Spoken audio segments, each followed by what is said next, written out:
講到個人理財，好多人會問究竟直接投資好啲定係101計劃好啲？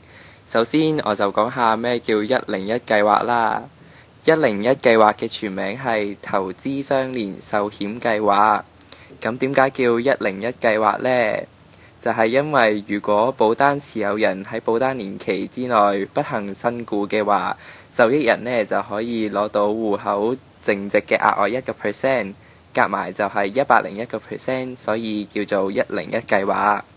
咁究竟101計劃好啲定係直接投資基金好啲呢？咁其實呢，分析下直接投資基金同埋101計劃所用嘅費用呢，就知道直接投資基金所需要嘅費用係低啲嘅。